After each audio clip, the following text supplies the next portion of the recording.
Sir ನಮಸ್ಕಾರ. ನಮ್ಮ digital ಮಾಧ್ಯಮಕ್ಕೆ ಸ್ವಾಗತ ಸರ್. ಹೆಂಗಿದ್ರೆ ಸರ್?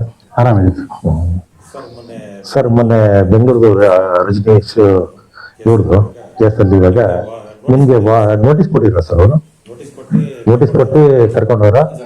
ಇಲ್ಲ ಸರ್, ಕಾರ್ ಮಧ್ಯೆ ಕುಸ್ಕೊಂಡು ಆವಾಗ ನೋಟಿಸ್ ಕೊಟ್ಟು. ನಿಮ್ಗೆ ನೋಟಿಸ್ ಕೊಟ್ಟಿರ್ಲಿಲ್ಲ ಅವಾಗ? ಈಗ ಮೊದಲು ಅದಕ್ಕೆ ಮೊದಲು ಕೊಟ್ಟಿರಲಿಲ್ಲ. ನಾನು ನೋಟಿಸ್ ಕೊಟ್ಟಿದ್ದಾರೆ, ಈಗ ಕೊಟ್ಟಿದ್ದೀರಾ? ನಾನು ಕೋರ್ಟ್ ಇದೆ, ಕೋರ್ಟ್ ವಿಚಾರಣೆ ಮುಗಿಸ್ಕೊಂಡು ಬರ್ತೀನಿ ಅಂತ ಹೇಳಿದ್ರು ಕೂಡ ಕೇಳಿಲ್ಲ. ನಾವೇ ಕರ್ಕೊಂಡ್ ಬರ್ತೀವಿ, ಬನ್ನಿ ಕೋರ್ಟ್ ಇನ್ನೂ ಸಮಯ ಇದೆ. ನಿಮ್ ಮನೆಯವ್ರಿಗೂ ತಿಳಿಸಿಲ್ಲ ಸರ್ ಅದು? ಇಲ್ಲ, ತಿಳ್ಸಕ್ಕೆ ಅವಕಾಶ ಕೊಡಲಿಲ್ಲ. ಮನೆಯವ್ರಿಗೆ ನಮ್ಮ ಮಾಡಿ ಹೇಳಕ್ಕೂ ಚಾನ್ಸ್ ಕೊಟ್ಟಿಲ್ಲ. ಇಲ್ಲ, ತಿಳಿಸಿ ಬನ್ನಿ ಕರ್ಕೊಂಡ್ಬರ್ತೀವಿ, ಬನ್ನಿ ವಾಪಸ್ಸು, ಬರೀ ವಿಚಾರಣೆಗೆ ಅಷ್ಟೇ ಅಂತೇಳಿ ಇದು ಮಾಡಿ. ಅಲ್ಲೋದ್ಮೇಲೆ ಯಾರಿಗೂ ಮಾಹಿತಿ ಕೊಡದೆ ಅಲ್ಲೇ ಇಸ್ಕೊಂಡು ವಿಚಾರಣೆ ಶುರು ಮಾಡಿದ್ರು. ಎಷ್ಟು 8 hours ನಾವು ವಿಚಾರಣೆ ಮಾಡೋದು ಅಂತ ಕೇಳ್ಪಟ್ಟೆ ಸರ್. ಇಲ್ಲ, ಮೊದಲನೇ ದಿವಸ 3-4 ಗಂಟೆ ಮಾಡೋದು ವಿಚಾರಣೆ. ನಮ್ಗೆ ವಿಚಾರಣೆ ಮಾಡಿ ನನ್ನ ಹೇಳಿಕೆ ತಗೊಂಡ್ರು. ಮಾರನೇ ಬೆಳಗ್ಗೆ ನನಗೆ ಯಾರು ಮಾಹಿತಿ ಮತ್ತೆ ದಾಖಲಾತಿ ಕೊಟ್ಟರು, ವಿನೋದ್ ಅಂತೇಳಿ ಅವ್ರು ಮತ್ತೆ ಪ್ರತಾಪ ಸರ್.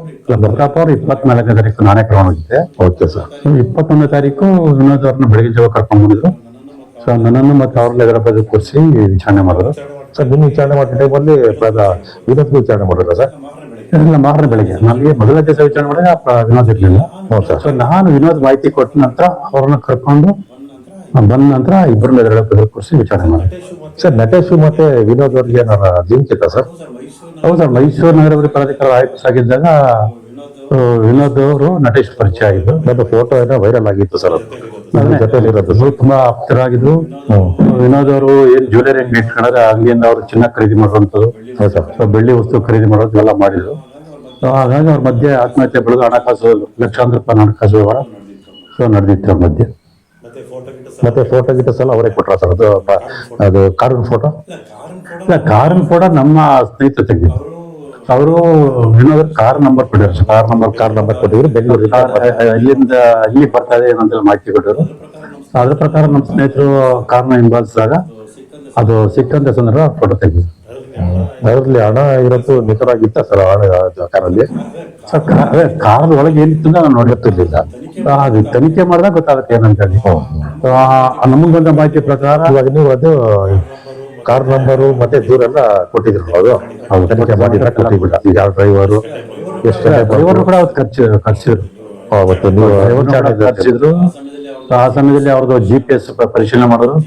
ಆ GPS ಪರಿಶೀಲನೆ ಮಾಡಿದ ಸಂದರ್ಭದಲ್ಲಿ ನನಗೆ ಮಾಹಿತಿ ಬಂದಿದ್ದು ಅದೇ ಪ್ರಕಾರ 32/2/2026 ಆ ಕಾರು ಗೀತಾ ರಸ್ತೆಯ ಜಶವಂತ್ ಸಿಂಗ್ ಮನೆ ಹತ್ರ ಹೋಗಿದ್ದು ಕೂಡ ಖಚಿತ ತಿಳಿದು ಬಂತು. ಮತ್ತೆ ಶಾಲಿನಿ ರಜನೀಶ್ ಅವ್ರಿಗೆ ಕ್ಷಮಾಪಣೆ ಕೇಳಿದ್ರಲ್ಲ ಸರ್? ಯಾವ ಉದ್ದೇಶಕ್ಕೆ ಕೇಳಿದ್ರಿ ಸರ್? ನೀವು ಸರ್, ವಿನೋದ್ ಅವರ ಮಾಹಿತಿ ಕೂಡ ಸ್ಪಷ್ಟವಾಗಿ ಶಾಲಿನಿ ರಜನೀಶ್ ಅವರಿಗೆ ದುಡ್ಡೋಗಿದೆ ಅಂತ ಹೇಳಿದ್ರು. Okay sir. ಆದ್ರೆ ಅಲ್ಲಿ ವಿಚಾರಣೆ ಮಾಡೋ ಸಂದರ್ಭದಲ್ಲಿ ಶಾಲಿನಿ ರಜನೀಶ್ ಅಲ್ಲ, ನನ್ನ ಪ್ರಭಾವಿ ವ್ಯಕ್ತಿ ಅಂತ ಹೇಳಿದ್ರು ಅಂತೇಳಿ ಉಲ್ಟಾ ಅವರು. ಸೊ ಹಾಗಾಗಿ ಆ ಸಂದರ್ಭದಲ್ಲಿ ಅವ್ರ ಹೆಸರು ಬಳಸಿದಕ್ಕೆ ನಾನು ಅದನ್ನ ಕ್ಷಮೆ ಕೇಳಬೇಕಾದ ಸಂದರ್ಭ ಉಂಟು. ಮತ್ತೆ ಸರ್ ದಿನೇಶ್ ಕುಮಾರ್ ಅವ್ರ ಕೇಸ್ ಕೋರ್ಟಲ್ಲಿ ಇತ್ತು ಸರ್? ಈಗ ಜನಪ್ರತಿನಿಧಿ ಕೋರ್ಟಲ್ಲಿ ಇದೆ. ಹೌದು, ಅವ್ರನ್ನೆಲ್ಲ ನ್ಯಾಯಾಂಗ ಬಂಧನ ಪಡಿಸಿದ್ರೆ. ಸೊ ಇನ್ನೂ ಜನ ಸಿಕ್ಕಿಲ್ಲ. ಸೊ ಇನ್ನೂ ನ್ಯಾಯಾಂಗ ಬಂಧನ ಇದ್ರೆ ಅವ್ರ ವಿಚಾರ ನಡೀತಾ ಇದೆ. ಇಲ್ಲ, ಇನ್ನೂ ವಿಚಾರ ನಡೀತಾ ಇದ್ರೆ ಇನ್ನೂ ದೋಷಾರೋಪ ಪಟ್ಟಿ ಸಲ್ಲಿಸಿಲ್ಲ. ಹಾಗಾಗಿ ನ್ಯಾಯಾಂಗ ಬಂದಿದೆ. ಇವ್ರದ್ದು ಸರ್ ನಿಮ್ಮ ನಟೇಶ್ ಅವ್ರದ್ದು? ಇಲ್ಲ, ನಟೇಶ್ ಅವ್ರದ್ದು ಏನು ಮಾಡಲ್ಲ, ಅದನ್ನೇ ನಾವು ನ್ಯಾಯಾಲಯ ಗಮನಕ್ಕೆ ತಂದಿರೋಂಥದ್ದು. ಸೊ ದಿನೇಶ್ ಕುಮಾರ್ಗಿಂತ ಮುಂಚೆ ನಟೇಶ್ ಅವರು ಅಪರಾಧ ಕೃತ್ಯ ಮಾಡಿರೋಂಥದ್ದು. ಮತ್ತೆ ಸರ್ಕಾರದವರ ನವೆಂಬರ್ 2024 ಅನುಮತಿ ಕೂಡ ಪಡ್ಕೊಂಡಿದ್ದಾರೆ. ಆದ್ರೂ ಕೂಡ 1.25 ವರ್ಷ ಆಗಿದ್ರು ನಟೇಶ್ ವಿರುದ್ಧ ಯಾವುದೇ ಕ್ರಮ ತಗೊಂಡಿಲ್ಲ. ಅವ್ರನ್ನ ನ್ಯಾಯಾಂಗ ಬಂಧನ ಪಡಿಸಿಲ್ಲ ಅಂತೇಳಿ ನಾನು ಮಾನ್ಯ ನ್ಯಾಯಾಲಯದ ಗಮನಕ್ಕೆ ತಂದಿರೋದು. ಇದನ್ನ ನೋಡಿದಾಗ ಸೊ ನನಗೇನು ಮಾಹಿತಿ ಬಂತು, ಆಮೇಲೆ ತನಿಖಾಧಿಕಾರಿಗೆ ಲಂಚ ಕೊಟ್ಟಿದ್ದಾರೆ ಅಂತ ಹೇಳಿ ಅದು ಮೇಲ್ನೋಟಕ್ಕೆ ಸ್ಪಷ್ಟ ತಿಳಿದು ಬರ್ತಾ ಇದೆ. Okay sir. ಸರ್ ಸಿದ್ದರಾಮಯ್ಯ ಕೇಸಲ್ಲಿ 31 ಸೈಟ್ ಐತಲ್ಲ ಸರ್? ಸೈಟ್ ಅಲ್ಲಿರುವಾಗ ದಿನೇಶ್ ಕುಮಾರ್ ಪಿರಿಡಾಲ್ ಆಗಿರೋದ, ನಟೇಶ್ ಪಿರಿಡಾಲ್ ಆಗಿರೋದು ಸರ್? ಅದು ಸಿದ್ದರಾಮಯ್ಯ ಅವ್ರ ಕುಟುಂಬ ಕೂಡ 14 ನಿವೇಶನಗಳು. ಯಾವ ಆ ಟೈಮಲ್ಲಿ ಯಾರಿದ್ರು? ನಟೇಶ್ ಪಿರಿಡಾಲ್ ಆಗಿರೋದು. ನಟೇಶ್ ಅವರೇ ಕೊಟ್ಟಿರುವಂಥದ್ದು. ಹಾಗಾಗಿ ಈ ಕಾರಣದಿಂದ ನಟೇಶ್ ಅವರ ವಿರುದ್ಧ ಇದುವರೆಗೂ ತನಿಖಾಧಿಕಾರಿ ಯಾವುದೇ ಕ್ರಮ ತಗೊಂಡಿಲ್ಲ. ಯಾಕಂದ್ರೆ ಕೊಟ್ಟಿದ್ದೀರಿ ನೀವು, ಆಮೇಲೆ ಇಡಿಗೆನ ಕೊಟ್ರಿ. ಇಡಿ ನಡೀತೈತಲ್ಲ ಸರ್ ಕೇಸ್? ಅದು ಇಡಿ ನಡೀತಾ ಇದೆ. ಅವರು ಹೈಕೋರ್ಟ್ ಇಂದ ಒಂದು ತಡೆಯಾಜ್ಞೆ ತಂದಿರೋದ್ರಿಂದ ಸೊ ಇಡಿ ಅವರು ಅದ್ರ ಬಗ್ಗೆ ಮೇಲ್ಮನವಿ ಸಲ್ಲಿಸ್ಕೊಂಡಿದ್ದಾರೆ. ಇನ್ನು ಅವ್ರು ವಿಚಾರಣೆ ಮಾಡಿಲ್ಲ ನಟೇಶ್ ಅವ್ರಿಗೆ? ಅಲ್ಲ, ವಿಚಾರಣೆ ಮಾಡಿದರೆ ವಿಚಾರಣೆ ಮಾಡೋ ಸಂಬಂಧಪಟ್ಟ ತಡೆಯಾಜ್ಞೆ ತಂದಿರೋದ್ರಿಂದ ಸೊ ಮುಂದಿನ ವಿಚಾರಣೆ ನಡೀತಾ ಇಲ್ಲ. ಯಾವ ಪರಿಸ್ಥಿತಿ ಯಾವ್ದು ಸ್ಟೇಟಸ್ ಅಲ್ಲಿ ಇದೆ ಸರ್ ಕೇಸ್ ಅದು ಸಿದ್ದರಾಮಯ್ಯ ಕೇಸು? ಸೊ ಈಗ ಏನು ತನಿಖಾಧಿಕಾರಿ ಬಿ ಅಂತ ಸಲ್ಲಿಸಿದ್ರು. ಸೊ ಅದನ್ನ ನ್ಯಾಯ ಅಂಗೀಕರಿಸಿದೆ. ಸೊ ಅದ್ರ ವಿರುದ್ಧ ನಾನೀಗ ಮೇಲ್ಮನೆ ಸಲ್ಲಿಸೋಕೆ ಎಲ್ಲ ಸಿದ್ಧತೆ ಮಾಡ್ಕೊಂಡಿದ್ದೀನಿ. ಸೊ ಮುಂದಿನ ವಾರ ಮೇಲ್ಮನೆ ಸಲ್ಲಿಸ್ತಾ ಇದ್ದೀನಿ. ಸರ್ ಇಡಿಯಲ್ಲಿ ನೀವು ದೂರು ಕೊಟ್ರೆ ಇಷ್ಟು ದಿನಕ್ಕೆ ಅಂತ ವರದಿ ಕೊಡ್ಬೇಕಂತ ಕಾನೂನಲ್ಲಿ ಇತ್ತಲ್ಲ ಸರ್? ಇಲ್ಲ, ತನಿಖೆ ಮುಗಿದ ನಂತರ ಎಷ್ಟು ಬೇಗ ಆಗುತ್ತೆ ಅಷ್ಟು ಬೇಗ ಮುಗಿಸ್ಬೇಕು ಅಂತಿದೆ. ಇದು ತುಂಬಾ ದೊಡ್ಡ ಮಟ್ಟದ ಅಪರಾಧ ಕೃತ್ಯ ಪ್ರಭಾವಿ ವ್ಯಕ್ತಿಗಳು ಆಗ್ತಾ ಇದೆ. ಮತ್ತೆ ಅವರು ಕೆಲವರು ನ್ಯಾಯ ತಡೆಯಾಜ್ಞೆ ತಂದ್ರಿಂದ ಅದ್ರ ಬಗ್ಗೆ ನ್ಯಾಯಾಲಯದಲ್ಲಿ ವಿಚಾರಣೆ ನಡೀತದ್ರಿಂದ ಸ್ವಲ್ಪ ತಡ ಆಗ್ತದೆ. ತಡ ಐತೆ. ನೆಕ್ಸ್ಟ್ ಏನ್ ಕ್ರಮ ತಗೊಳ್ತೀರಾ ಸರ್ ನೆಕ್ಸ್ಟ್ ಈ ಕೇಸಲ್ಲಿ? ಕಾನೂನಾತ್ಮಕ ಕ್ರಮಗಳು ನಡೀತಾ ಇದೆ. ಈಗ ನಾಳೆ ನಟೇಶ್ ಸಂಬಂಧಪಟ್ಟಾಗೆ ಒಂದು ಏನು ಅರ್ಜಿ ಹಾಕೊಂಡಿದ್ದೀನಿ. ಸೊ ಅದ್ರದ್ದು ನಾಳೆ ಒಂದು ವಾದ ವಿವಾದ ನಡೆಯುತ್ತೆ. ಅದಾದ ನಂತರ ಮನೆಯಲ್ಲಿ ಒಂದು ಸೂಕ್ತ ಆದೇಶವನ್ನು ಸಂಭವ ಇದೆ. ಸರ್ ಇವಾಗ ನಿಮ್ಗೆ ಇವಾಗ ವಿಚಾರಣೆ ಕರ್ಕೊಂಡೋಗಿರಲ್ಲ, ಅವಾಗ ನಿಮ್ ಮನೆಗೆ ಬಂದು ಎಲ್ಲ ಆಫೀಸ್ ಎಲ್ಲ ಫುಲ್ ತಪಾಸಣೆ ಮಾಡೋರೆ, ಮತ್ತೆ ಮೊಬೈಲು, ಲ್ಯಾಪ್ಟಾಪ್, ಪೆನ್ ಡ್ರೈವ್ ಎಲ್ಲ ತಗೊಂಡೋಗ್ರೆ ಅಂತ ಮೇಲ್ನೋಟ ಗೊತ್ತಾಗೈತೆ ಸರ್. ಏನ್ ಹೇಳ್ತೀರಾ ಸರ್? ತಗೊಂಡೆ ಸಚಿವಾನ್ ತಗೊಂಬಂತ ಮಾಡಿದ್ದಾರೆ. ಅದೇ ನಂಗೆ ಆಶ್ಚರ್ಯ. ಸರ್ ನೀವು ಅನುಮತಿಯಿಂದ ಆಫೀಸ್ ಹತ್ರ ಬರಕಾಯ್ತು ಸರ್? ಕೋಟೆ ಸಚಿವಾನ್ ತಗೊಂಡಿದ್ದಾರೆ. ಕೋಟೆ ಸಚಿವಾನ್ ತಂದಿದ್ರೆ ಕೋಟೆ ಸಚಿವಾನ್ ಮಾಡಿದ್ದಾರೆ. ಹೌದು ಸರ್. ಆದ್ರೆ ಸಚಿವಾನ್ ತಗೊಂಬಂದು ಒಂದು ವಿಚಾರ ಸ್ಥಳ ಪರಿಶೀಲನೆ ಮಾಡೋಂಥ ಅಗತ್ಯ ಇರ್ಲಿಲ್ಲ, ಶೋಧನೆ ಮಾಡೋಂಥ ಅಗತ್ಯ. ಯಾಕಂದ್ರೆ ಆ ಟೈಮಲ್ಲಿ ಇರ್ಲಿಲ್ಲ ಅವಾಗ ಸರ್ಚ್ ವಾರದಲ್ಲಿ. ಅದೇ ನಾನು ಅಲ್ಲಿ ಬೆಂಗಳೂರು CCB ಕಚೇರಿ ಇದ್ದೆ. ಸೊ ನಾನು ಹೇಳಿ ನಾನು ಬರ್ತೀನಿ ಹೋಗೋಣ, ಅವಾಗ ನನ್ನ ಮುಂದೆ ಮಾಡಿದ್ರೆ ಬರ್ತೀರಂತ. ಹೌದು. ಸೊ ನನ್ನನ್ನು ಅಲ್ಲಿ ಕೂರಿಸ್ಕೊಂಡು ಸೊ ನಾನು ಇದ್ದಂಥ ಸಂದರ್ಭದಲ್ಲಿ ಇದು ಮಾಡೋದು. ಸೊ ಬಹುಶಃ ನನಗೆ ಇರೋದು ಅನುಮಾನ ಅಂತಂದ್ರೆ ಸ್ನೇಹ ಕೃಷ್ಣನ್ಗೆ ಯಾರೋ ಕೊಟ್ಟಿದ್ರು, ದುಡ್ಡು ಕೊಟ್ಬಿಟ್ಟಿದ್ದಾರೆ, ಆ ದುಡ್ಡು ಮಲ್ಲಿದೆ. ಸೊ ಏಕಾಕಿ ದಾಳಿ ಮಾಡಿಸಿ ಶೋಧನೆ ಮಾಡಿದ್ರೆ ದುಡ್ಡು ಸಿಗುತ್ತೆ ಅನ್ನೋ ಒಂದು ದುರ್ದೇಶದಿಂದ ಬಂದ್ ಮಾಡಿದ್ರೆ ಅದ್ರಲ್ಲಿ ಏನು ಸಿಕ್ಕಿಲ್ಲ. ಕಾರಣ ಆ ಥರದ್ದು ಮಾಡಾಗಿದೆ. ಈ ಸ್ಥಿತಿ ಇರ್ಬೇಕಾಗಿಲ್ಲ. ಒಟ್ಟಿನಲ್ಲಿ ಅವ್ರು ಮಾಡಿದ ಕೆಲಸ ನನಗೊಂದು ರೀತಿ ಅನುಕೂಲ ಆಗಿದೆ. ಸೊ ನನಗೆ ಕೆಲವು ಸಾಕ್ಷ್ಯಗಳು ಸಿಕ್ಕಿದೆ. ಮತ್ತೆ ಸ್ನೇಹ ಕೃಷ್ಣ ಅನ್ನೋದು ಇಡೀ ರಾಜ್ಯ ಜನತೆಗೆ ಸೊ ಗೊತ್ತಾಗಿದೆ. ಮತ್ತೆ ಇವಾಗ ಏನೇನು ವಶಪಡಿಸ್ಕೊಂಡು ಹೋಗೋಣಂತ ಅದೇನೋ ಲೀಸ್ಟ್ ಕೊಟ್ಟಾರ ಸರ್?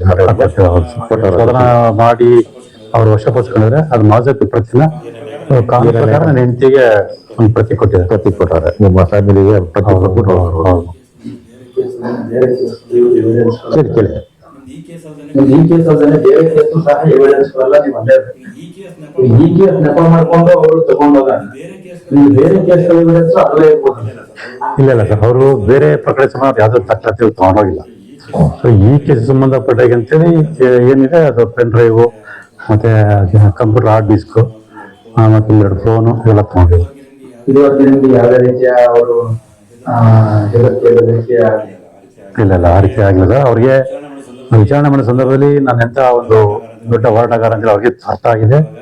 ಸೊ ಹಾಗಾಗಿ ಅವರು ನನ್ನನ್ನ ಅನ್ವೇಷಣೆ ನ್ಯಾಯಾಂಗ ಬಂದ ಸೂಕ್ತ ಅಂತೇಳಿ ಬೇಕಾದ ಎಲ್ಲ ಸಾಕ್ಷ್ಯ ಆದಷ್ಟು ಬೇಗ ಸಂಗ್ರಹ ಮಾಡಿ ಸೊ ಅವನ್ನೆಲ್ಲ ಸಂಬಂಧಪಟ್ಟ ಗಮನ ತಂದು ಸೊ ನ್ಯಾಯಾಂಗ ಬಂದ ಅವಶ್ಯಕತೆ ಬಂದ್ರೆ ನನ್ನ ಬೇರೆ ಮಾಡ್ತೀನಿ. ಬೇರೆ ಕಡೆಯಿಂದ ಫೋನಿಂದ ಆಗ್ಬೋದು, ಮತ್ತೊಬ್ಬರಿಂದ ಆಗ್ಬೋದು, ಬೇರೆ ಕಡೆಯಿಂದ ಇಲ್ಲ ಇವತ್ತವರೆಗೂ ಯಾವ್ದು ಬೆದರಿಕೆ ಬಂದಿಲ್ಲ. ಸೊ ಆಮಿಷ ಒಡ್ಡುವಂತ ಪ್ರಯತ್ನ ಮಾಡಿದರೆ ಆಮಿಷ ಒಡ್ಡದ ಸಂದರ್ಭದಲ್ಲಿ ನಾನು ದೂರನ್ನ ಕೊಟ್ಟಿದ್ದೀನಿ. ಅದು ತನಿಖೆ ನಡೀತಾ ಇದೆ. ನೋಟಿಸ್ ನೀಡದೇನೆ ಕಸ್ಟಡಿಗೆ ತಗೊಂಡಿದ್ದು ನ್ಯಾಯಾಂಗ ರೀತಿಯಲ್ಲಿ ಅದು ತಪ್ಪಲ್ಲ ಸರ್? ಅದು ತಪ್ಪು ಮಾಡಿದ್ದಾರೆ. ಸೊ ಅವರು ನಂಗೆ ನೋಟಿಸ್ ಕೊಟ್ಟಿದ ತಕ್ಷಣ ಅಂದ್ರೆ ನೋಟಿಸ್ ಕೊಡೋಕ್ಕಿಂತ ಮುಂಚೆನೆ ಅವ್ರು ಕಾರಲ್ಲಿ ಕೂರಿಸ್ಕೊಂಡು ಆನಂತರ ನೋಟಿಸ್ ಕೊಟ್ಟಿದ್ದು, ಮತ್ತೆ ನಾನು ನ್ಯಾಯಾಲಯಕ್ಕೆ ಹೋಗ್ಬೇಕು ಕೂಡ ನ್ಯಾಯಾಲಯಕ್ಕೆ ಹೋಗದ ರೀತಿ ತಡೆದು ಮಾಡಿದ್ದು. ಸೊ ಅವೆಲ್ಲ ತಪ್ಪುಗಳು ಮಾಡಿದ್ದಾರೆ. ಸೊ ಅದೆಲ್ಲ ಈಗ ಅದೇ ತನಿಖೆಯನ್ನು ನಡೆಸೋದಕ್ಕೆ ಅಂತ ನಾನು ಜನಪ್ರಿಯ ವಿಶೇಷ ನ್ಯಾಯಾಲಯಕ್ಕೆ ಒಂದು ಅರ್ಜಿನ ಕೊಟ್ಟಿದ್ದೀನಿ.